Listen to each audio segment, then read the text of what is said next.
What is happening, Cheat Code Sports Fantasy Football listeners? What's going on, guys? So today we are going to go over the players in the playoffs that we saw that we thought just played out of their minds and really helped their draft stock this year coming up. So there's a couple of guys here that we really just enjoyed their play. You know, we'll get Derrick Henry out of the way first, obviously. Derrick Henry had himself a playoff, boy. He ended up playoffs with 446 rushing yards, which is insane. He had back-to-back almost 200-yard games. The dude was just a manimal, you know, in the playoffs.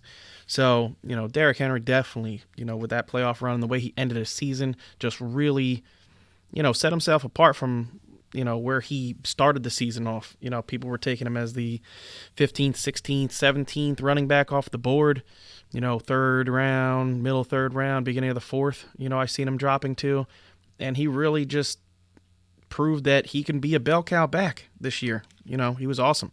Can't really take anything away from his game. You know, the weakness in his game is that he's not going to catch a whole bunch of balls.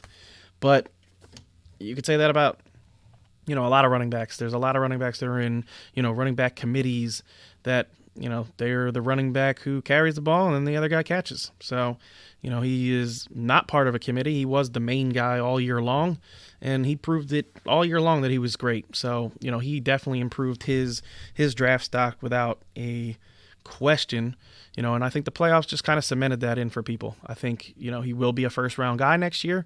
You know, I think some people are really going to reach on him and take him. You know, I in some drafts, he's going to be taken in the top 5. I can almost guarantee it. In PPR, I don't see that happening a lot, but in non-PPR, you know, don't be surprised if you see Derrick Henry going at 3, 4, 5. You know, I mean, he's just a guy who's going to score double-digit touchdowns, and you know, he was a 300 touch back last year. So, you know, it's not going to be surprising if he does that, especially if he stays with Tennessee. You know, if he goes to a new team, we're going to have to figure that out, but you know, for what we know of Derrick Henry and what we've seen, you know, the dude can carry a load. And he was basically healthy all year. I think he missed one game. So, you know, not a guy that you really have to be too scared of the injury bug. You know, he only missed one game in his whole career, looks like here. And just a solid running back. So, you know, not too much more to say about Derrick Henry. Just a beast of a dude with the stiff arm that steals man's souls, boy. That stiff arm is stupid. Just go watch some tape on Derrick Henry and watch that stiff arm. I'm not even kidding you. Literally, their souls leave their body as they hit the ground. So our next guy we were going to talk about, Deebo Samuel. So I'll tell you what, Deebo is, if you look at his numbers in the playoffs, he really didn't, you know, go crazy. You know, he was the 9th best wide receiver in the playoffs. He had 10 catches for 126 yards, but it's all the little things this dude did. You know what I mean? He was running the ball. You know what I mean? They just wanted to get the ball in his hands as much as humanly possible. And if you really watch them play, he was so involved. Like, the dude blocks well. You know, they give him end arounds. They give him bubble screens. They just want the ball in this dude's hands. And I see a whole lot more of that continuing next year. You know, he's going to be a guy that's probably going to go, you know, I would say mid-round 6, you know, beginning around 7.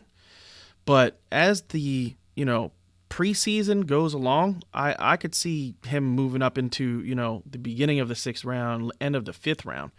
You know, people are going to start hyping him up. He's going to get some love, you know, from commentators and fantasy analysts, you know, such as myself and other fantasy analysts, Kevin and Dan, and, you know, all the guys from CBS. I guarantee you Deebo is going to be a name that we're going to be hearing a lot of, and a kid that, you know, if you looked at the website, you know, I wrote up the player profile for Deebo Samuel in the beginning of the season, and I said this. I mean, you can check it out on the site. I said that I thought Deebo was a guy that could become the number 1 for the 49ers and be a good player for a long time.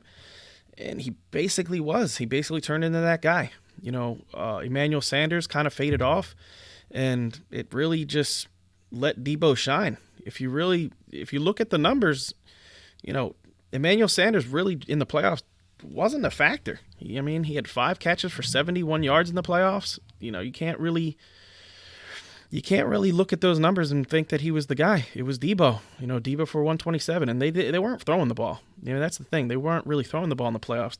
They were having success with the run, except in the Super Bowl, and they decided to just use the run. And even in the Super Bowl in the first half, they were trying to run the hell out of the ball. So Debo is a guy that I'm going to be very interested in, and a guy that you should be too, if we're being honest. My next guy I want to talk about here is DK Metcalf. DK Metcalf. So I don't know how many people actually look at playoff stats, but he was the third best wide receiver in the playoffs. My man had just an outstanding playoff. I mean, they only played 2 games. He had, 11 catches for 219 yards and a touchdown in that span.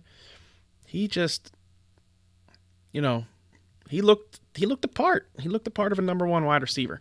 It's one of those deals where if the shoe fits, it fits. DK, I personally, DK has the better quarterback situation. If you just look at Jimmy Garoppolo and Russell Wilson, there's no doubt that he has the better quarterback situation. So I could see DK going in, the 5th round, because people are going to go, they're going to see what he did in the playoffs. They're going to see, how he ended the season, from, I want to say, week 7 or 8 on. He was strong. He finished strong, and that's what you want to see from, first-year rookies, wide receivers. You want to see at the end of the season they start playing well. Some guys, they look really good in the beginning of the season, and at the end of the season they kind of fade off. A lot of the rookies this year did the exact opposite. Then in the beginning of the season, Terry McLaurin was just going bananas. He kind of cooled off, but, DK, started to shine, and Debo started to shine, and those guys just started to shine. So, definitely a guy that, people are going to take probably, I would say, in the 5th and 6th round, somewhere, similar to where Debo's going, maybe a little bit earlier. But I like DK. I think DK is going to be a big part of the Seahawks offense going forward. I just think that he's a big body receiver that Russell Wilson's going to like to throw the ball to, and he's going to be a big part of that offense for years to come. Him and Wilson will have a long time to flourish together. So the next guy I want to talk about, not a surprising guy, not a guy that you are going to be like, oh my God, he's moving up so much, but Davante Adams. Davante Adams balled out in the playoffs, boy. My man has 17 catches for 298 yards in 2 games and 2 touchdowns. He was the Packers offense if you watch that. If you watch them in the playoffs, if you watched the Packers in the playoffs, Davante Adams was 100% their almost their entire offense. So I don't see that changing.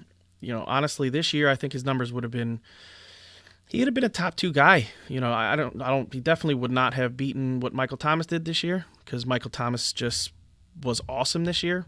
So I don't see that as something that could have been an outcome. But, I don't think it would have been crazy to think Davante Adams was the number, 2 or 3 best wide receiver in football. At season's end, if he played all 16. So, I know he had an injury history before, a little bit, before he had those 2 back-to-back years with no injury and just balled out. But next year, if he plays all 16, he's going to be my second favorite wide receiver. And I'm probably going to have him ranked there, if I'm being honest. To me, I love DeAndre. I think DeAndre is a great player, but DeAndre is probably not a guy that, can put up the numbers. He definitely can put up the numbers Davante Adams can. I just think Davante Adams is, means more to the Green Bay Packer offense than Hopkins means to the Houston offense, especially, what we saw this year. He definitely was targeted a whole lot, but if they get another wide receiver in there, Deshaun is going to sling the ball around the yard, as we're, in the red zone, Davante is the dude. They need to get a first down. Davante is the dude. They need to go deep. Davante is the dude. You know what I mean? It's just Davante is that a big part of that Packers, offense. So they're going to need him terrible bad. I have to have an honorable mention here. Sammy Watkins. I am not going to tell you guys to draft Sammy Watkins. We have seen what Sammy Watkins has been through his career. A lot of hype. At the beginning of this year, he starts off with a 190-yard game and 3 touchdowns. I bet anybody who had that, guy in the beginning of the season was so happy they drafted Sammy Watkins in, round 7 or 8 this year, thinking, if I get anything out of him, it'll be great. And he just has that week where he just blows the hell up, and you're like, oh my God, I just need to have this dude everywhere. I'm trying to trade for him and everything. But a lot of people were telling you to trade for Sammy Watkins because, I didn't hear almost anyone tell you to trade away Sammy Watkins. Might have been a couple of guys that said trade away Sammy Watkins after week 1. And you know what? They were right, because this dude did absolutely nothing. I think even the guys that were telling you to trade him away did not think he was going to be that bad. He was definitely going to have a regression, and we all said that. We all said he was going to have a regression. He was not going to be that good. It's impossible to stay that good. But, 80 yards and a touchdown every third game or every other game, I thought was definitely a possibility. Not a guy that I wanted to throw away, especially in PPR. And after week 4, I was telling people, sell Sammy Watkins, because he is not going to be good the rest of the season. He's just literally not being targeted. Not Allen Robinson. Robinson, week 2 started having, a game, and it was ridiculous. They were just slinging the ball around the yard. So, it was one of those things where Sammy Watkins blew up in the beginning, had a terrible rest of his season, and then the playoffs decided that he wanted to play football again. 14 catches. He was the second best wide receiver in football, during the playoffs, right behind Devontae Adams. And, he was 14 catches for 288 yards and a touchdown. You know what I mean? The dude, he balled out in the playoffs. He really did. But not a guy that I'm going to tell you to draft or want on my fantasy team. Like, it's just, me and Sammy have broken up when it comes to fantasy football. If you guys want to do that, more power to you. Raheem Mostert. So this is a guy that I am going to be buying. You know what I mean? We're going to have to see where he goes. I think he's probably going to go in the 4th round. I could see that happening. Especially if he gets named the starting running back, people are going to be nervous because that's a split backfield. But we told you all year, if you can get 2 of those guys from that backfield, they're going to have games. Each one of those guys is going to have games, because the way Kyle Shanahan runs the offense, they run a zone run scheme very similar to what Gary Kubiak ran when he was with the Broncos. And, Kyle Shanahan kind of adopted that run philosophy, and it works. It's a run philosophy that works in the NFL. Just look at what Dalvin Cook did. That zone running scheme, getting guys out in space that have some speed and are able to, lay their shoulders down and get vertical. They just, it just works. There's no other way to say it. It works damn good, boy. You know what I mean? They get a crease. See ya. You know what I mean? We've seen it so many times this year with the 49ers and with the Vikings. It's just, it's a scheme that works, and I want running backs from that backfield. So, Mostert is going to be a guy I'm going to have a whole lot of, especially if we hear in the, after the draft that they didn't draft anybody, they didn't sign anybody. Maybe they cut a guy or 2, and then draft somebody. We'll see what happens in that backfield. But, Raheem Mostert definitely deserves to be. He deserves to be, the lead guy. He just played that well. That's without a question, he played that well. Looking at the numbers, excuse me, he was the second best running back in fantasy football during the playoffs. You know what I mean? He just was ridiculous. He was really, really good. The guy had, 336 rushing yards in the playoffs. The only person that had more was Derrick Henry. You know what I mean? So he played awesome. The dude had 5 touchdowns. He had 4 touchdowns in a game. You know what I mean? Like, there's not much you can say about Raheem Mostert in the playoffs that didn't make you think that he should have been the guy. And in the Super Bowl, he was the guy. If you look at the breakdown of numbers, the only other back that had at least 3 touches was Tevin Coleman, and he only had 3. So, it just wasn't close. Raheem Mostert was the guy in the Super Bowl. He was the guy in the NFC Championship game. He was their lead guy. Now, do I think they're going to have that workload split? In the NFC Championship, the dude had 29 carries. Tevin Coleman had 3 again. So, do I think that's going to be the split moving forward? No, I think it was the end of the season, the dude had caught it, extreme hot hand in the NFC Championship game, and they wrote it into the Super Bowl. Do I think it's going to be a split like that? No, I don't. I don't think it's going to be that kind of a split. I think, if Raheem is named the lead back, I think he sees a 60% work share. And, like I said, I want that on my fantasy team because I think in that offense, that could be, a great number 2 running back for your fantasy team. Damian Williams, the should have been Super Bowl MVP. He was the 3rd best back in, fantasy during the playoffs. He ends up with 46 carries for 196 yards and 4 touchdowns rushing. He also had a receiving touchdown in the playoffs and, 2 receiving touchdowns in the playoffs, excuse me. So, the dude had 6 touchdowns in the playoffs and he was just awesome. You know what I mean? He, especially in that Super Bowl, he's the reason they won that Super Bowl. He should have been the MVP. Don't get me wrong, Mahomes, ran that touchdown in and, threw 2 more. But, if you ask anybody that watched that game, I think anybody that really watched that game would be hard-pressed to say that Damian Williams was not the Super Bowl MVP. And if he is going to be the guy next year, they decide – it seemed to me, they didn't let LaShawn McCoy play in the playoffs.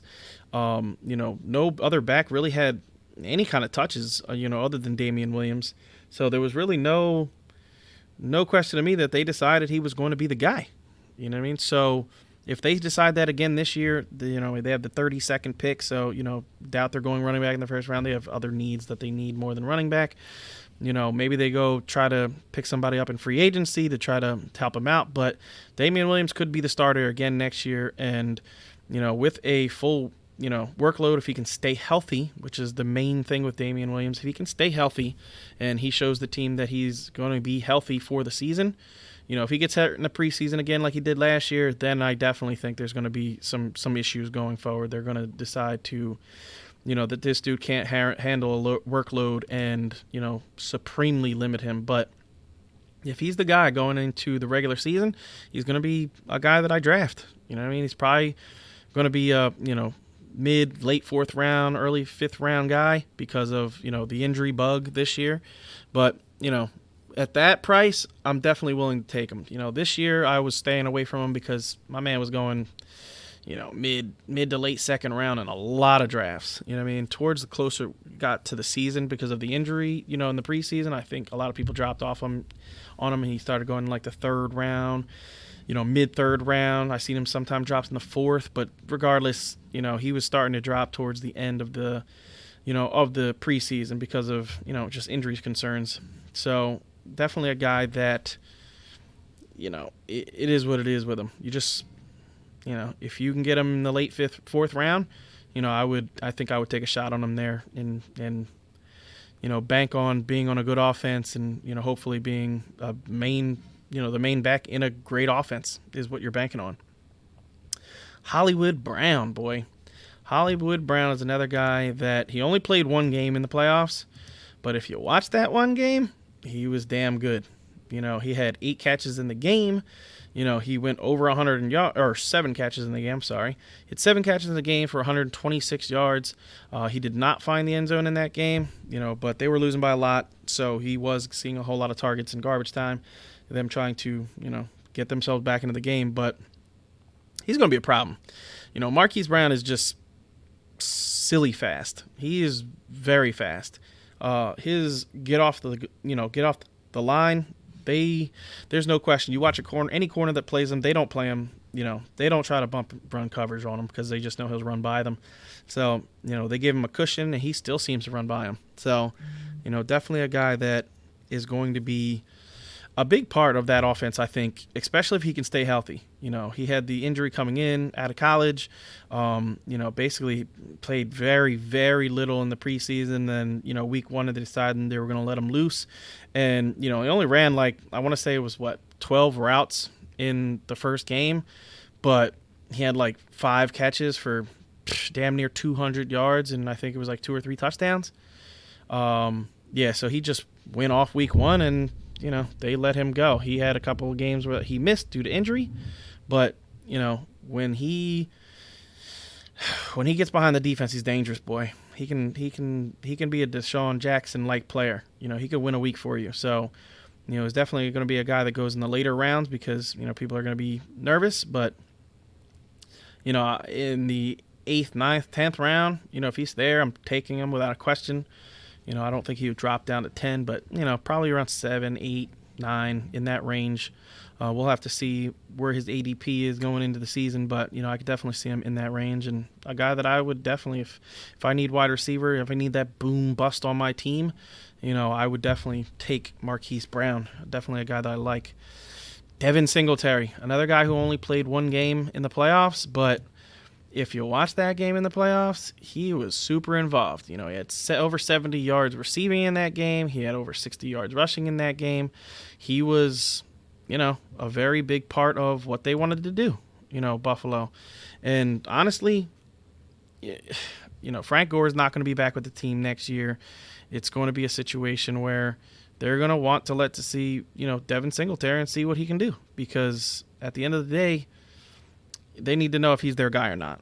Honestly, that's what they need to see. And, for me, I think he proved this year, especially towards the end of the season and what he did in the playoffs, that he is he's a back that is, he's so damn hard to get down to the ground. Like, if you just watch the kid play, he just doesn't go down on first contact, like almost ever. You watch him getting hit in a pile, and the kid just keeps driving, and then all of a sudden he slips out of the pile, and he's, getting 5 or 6 yard gain. You're like, where the hell how did he even get out of there? How did he even get out of that pocket? But guys just lay on him, and he just drives them forward. It's crazy. But yeah, definitely a guy that I'm going to want on my fantasy team. He's probably going to be one of those, later guys going in the, late 4th, 5th, 6th round. You know what I mean? I can see him somewhere around there, and I'm going to be taking a lot of Devin Singletary this year.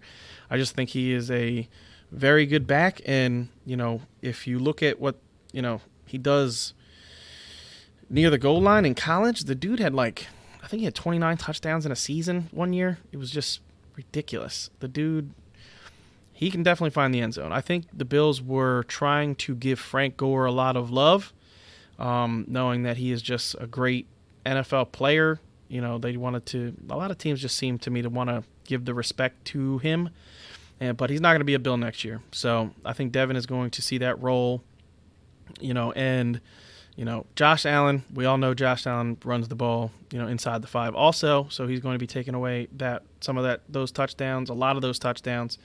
But I think they're going to give Devin Singletary a lot of goal line and, short yardage work this year, a lot more than they gave him last year. And, if he is a 225 touch guy with, let's say 6 to 8 touchdowns, over the season, he's going to be a guy you're going to be very happy with by the end of the season.